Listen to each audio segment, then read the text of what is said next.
Welcome back to TUTV. My name is Jack. I'm Lily. And homecoming's this week. Homecoming's this week. Exciting. Very exciting. It's the 1 week of the year where I can pretend to have school pride. I'm kidding.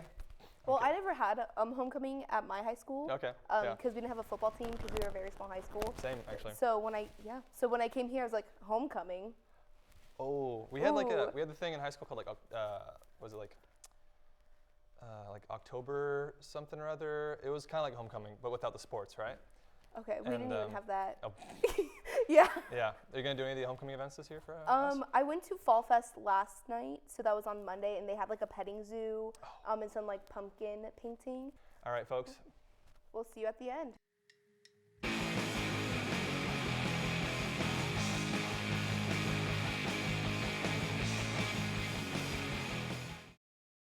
Hello and welcome to TUTV News, where we have all the news. My name is Alex. I'm filling in for Zach. And I'm Christina. Let's get started. This past Friday, citizens of Christiansburg, Virginia, were among the first customers to receive their packages by drone. The test marks the first commercial drone deliveries in the United States. Drones used in the operation were provided by Wing, a company owned by Google.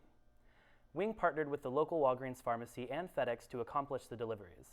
According to Wing CEO James Ryan Burgess, the company, quote, sees drones as solutions to congestion in cities and environmental sustainability, end quote.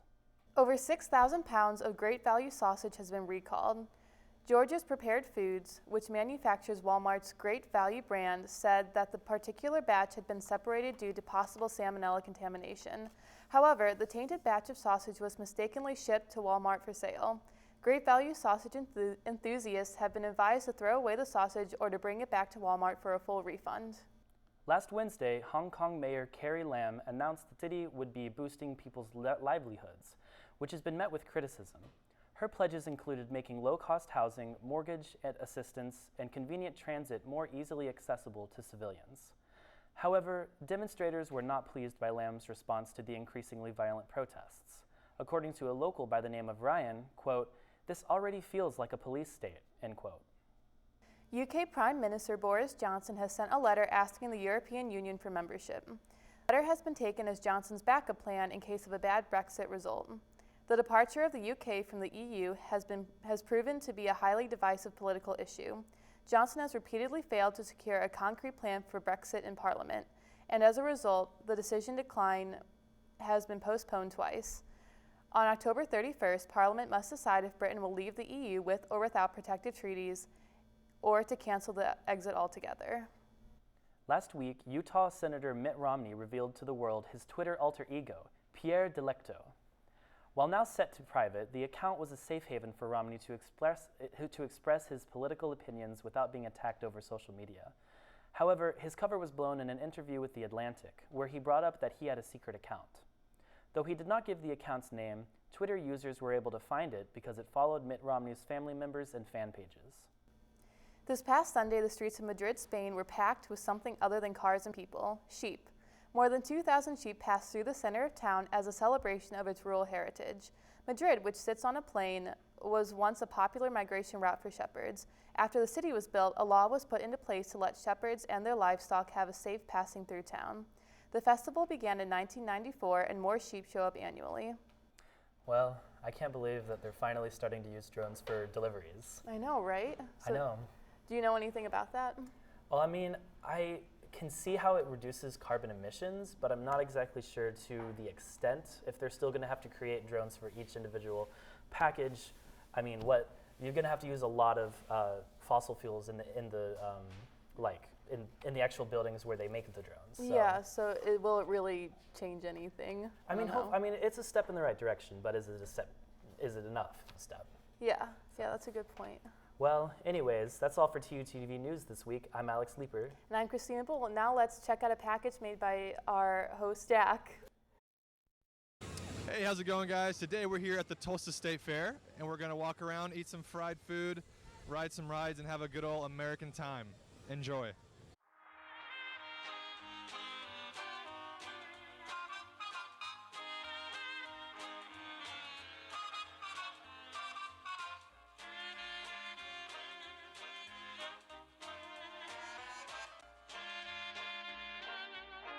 All right, guys, we're here today on this gondola, aka the Tulsa Death Trap. I'm really scared. It's very rackety and rickety. How do you feel about this, man? Oh, I love the Sky Ride. I've been working here for about 3 years now. They flew me out to come out work here, you know. It's a fantastic time. Sweet. Are we going to be safe? We're going to be all right? Oh, yeah, absolutely, as long as you put your seatbelts on. Okay, let's do that. There's no seatbelts, I'm just kidding. There's no seatbelts at all.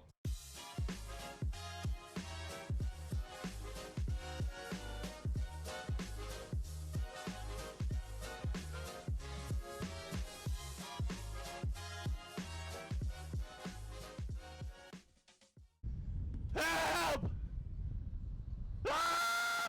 I'll do anything for you. You're coming home with me, okay? Get something for the girl.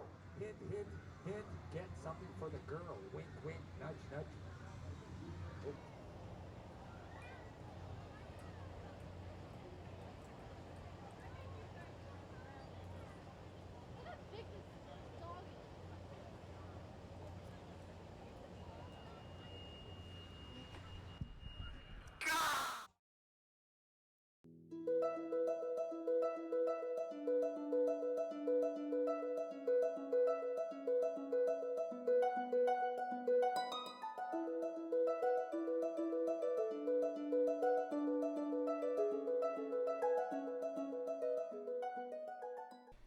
Hi everyone, welcome back. Today with our interview we have Sarah Marshall, who is the president of the Undergrad Mock Trial. So before we get into it, can you explain your major, your year, all of that fun stuff?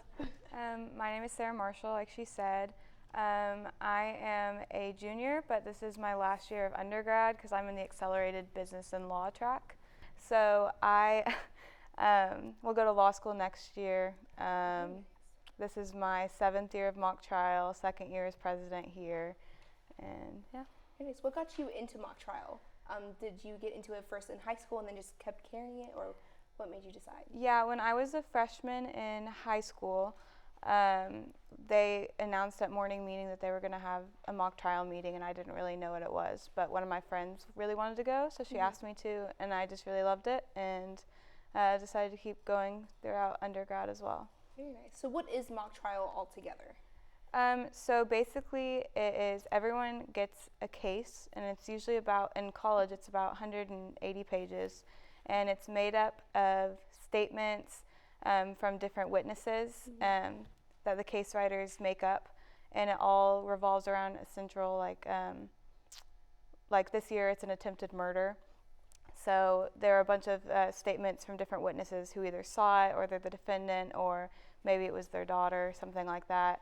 And then what happens is all of the students on the team, they act out those witnesses, and then they also act out the attorney parts, and they will direct examine those witnesses, cross them, do closing arguments, opening objections, and basically it's just like fake court.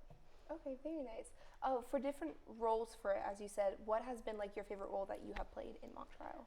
I really like doing closing arguments. It's really like the summation of the case, and you're arguing why your theory is right and why the other side's theory is not. And it gets really fun. They're pretty emotional, and it's just a really fun way to sum up the end of the trial because it's a couple hours, and it's just really exciting to get kind of stand up and finish it. Very nice. So when you came to Tulsa, were you expecting to find mock trial here, or since you've been so involved with it, were you planning on creating a mock trial? So I went to high school in Tulsa, and I knew that there was a team at TU, and one of the girl who ran it, her name's Simber, she and I competed against each other throughout high school. So I joined it as a freshman, and then I took over as a sophomore. We've been trying to grow it since it's only been around for a couple years. Okay, very nice. So if someone wants to join mock trial, where do they meet? What is like the time commitment, since it is creating a mock of a trial? So it really depends. We try to keep it open for really anyone who wants to do it, no matter how much time they can really dedicate, because it's more of just a learning experience. But we meet on Thursdays at 7, usually in the second floor lobby of Helm, and we kind of announce that around the club fair. And then we started doing tryouts last year, and basically what we do is for the first 6 weeks, since it's open to everyone, we have to teach them how to do everything. So every week we go over a certain lesson, teaching them how to, do all the examinations, the objections. We talk about case theories, what they are, what they mean. And then we get them prepared to do the tryouts, which are actually this week. And then going from there, the time commitment varies based on what part you get. But we also have surveys we send out, and we have them tell us how much time they can commit, so we don't assign them a part that's too overwhelming for them. And so it can take anywhere from a couple hours a week to more when there's actual competition. It can be probably 5 or 6 plus competition. It really depends. That's cool. What has been your favorite case to do so far? Well, they're all kind of interesting, and I really like this year's case just because it's more realistic. This year is an attempted murder, but last year I think was more interesting, kind of. It was a chimpanzee went on a talk show and ended up killing the host, and it was about the liability, whether it was on the trainer or whether it was on the studio for not following the guidelines sent by the trainer.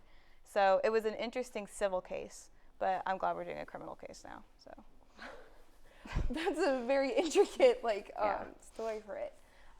So since you did say there are tryouts going on right now, where could someone find the information about mock trial if they want to be involved now? So we have a Facebook page called the TU Undergrad Mock Trial page. And then besides that, just getting in contact with me usually, and we can put you on the email list. We let people come even if they don't have a part, and they can do timekeeping or just observe for next year, whatever they want. I mean, we try to find a place for anybody who wants to, put in work. So awesome. That's great. Thank you so much. Yeah. Have fun with the rest of the episode.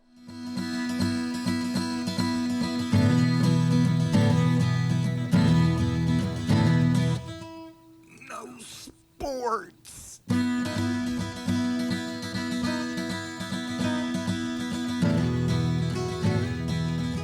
Hi, welcome back to TUTV Sports. I'm Harry Lebowski. I'm Wes Addington. Here are your sports for the week. Tulsa women's volleyball nearly went undefeated in a 4-game homestand until a rough loss to UCF on Sunday. TU contended closely but fell short in all 3 sets. The Golden Hurricane fell in the first 2 sets, 17-25 and 13-25. The team almost had a comeback win for the third, but just barely lost at 23-25. This was the first loss dealt by an Eastern American Conference team. The ladies are now 12-9 for the season and 5-3 in the AAC overall, still maintaining winning records. Their next match will be at Temple this Friday, 6 p.m. Tulsa football continues to search for their first conference win of the season after a hard loss to number 21 Cincinnati. However, the team has still had a stout performance in Ohio. The Golden Hurricane trailed 7-10 at the end of the first, but would score 2 field goals in the second half. Sadly, Cincinnati would outmatch Tulsa's 2 field goals with 2 touchdowns in the second half. Tulsa fell with a 13-24 final score in Cincy. The Golden Hurricane dropped to 0-3 in the American Conference with a 2-5 season record. The Tulsa men's soccer team also suffered a loss to Cincinnati this past week. The game remained scoreless until the Bearcats scored at the 67th minute of game time. Tulsa had 19 shots with 7 on goal, but was unable to sink any before the end of the game. Bryson Reed served all 90 minutes goalkeeper for Tulsa and had 4 saves out of Cincinnati's 5 shots on goal. The men's soccer team remains 0-3 in the American Conference and fell to a 4-7 record after the 0-1 loss. Postseason baseball is coming to a close, and we have our final 2 teams competing in the MLB World Series. After their 4-2 win over the LA Dodgers, the Washington Nationals entered into the NLCS for the first time in history. There, they faced the St. Louis Cardinals, where they swept the Cards in the series last Tuesday and obtained their first World Series appearance. Over on the ALCS side, The Yankees claimed a 4-1 win over Houston on Friday, who led the series at 3-2 after the 5th game. However, in Game 6, the Astros would hit a walk-off 2-run homer in the bottom of the 9th to win the series 4-2. The World Series will showcase a final matchup of the Houston Astros and the Washington Nationals, which makes this the first decade since the 1910s without an appearance from the Yankees in the World Series. The Tulsa men's cross-country team, ranked 28th in the nation, is likely to move into the top 25 after an outstanding performance in the competitive NuttyCombe Invitational in Madison, Wisconsin. The men's team placed 3rd overall and outraced 14 of the top 25 teams in Division I men's cross-country. Tulsa trailed number 1 Arizona and number 5 Stanford, but topped number 6 Iowa State and number 7 Oregon. Peter Lynch was the first across the finish line for Tulsa in 14th place out of 230 runners, followed by a pack of 4 more Golden Hurricanes, all within just 9 seconds of each other. Lynch finished the 8,000-meter race in 23 minutes and 54 seconds, while his following 4 teammates all placed in the top 50. So how about the Yankees? This is the first time since 1910 since they've been without a World Series in the decade. Yeah, all this baseball fever has led me to a $1 billion idea, Harry. $1 billion idea. That's right. All right, go ahead. So many of us are aware that TU does not have a Division I baseball team. Very sad about that. I really need baseball to get on campus, so I propose that we incorporate baseball into our already super competitive cross-country team. How would that work?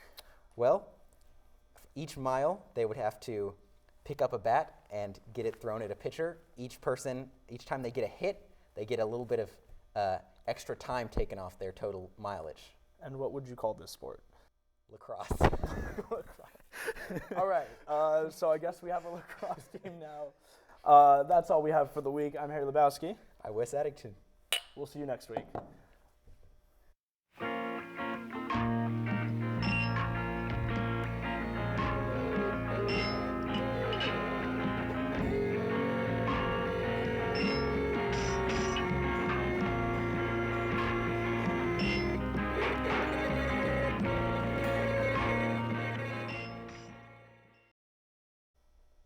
Welcome back to TUTV Entertainment. I'm Parker.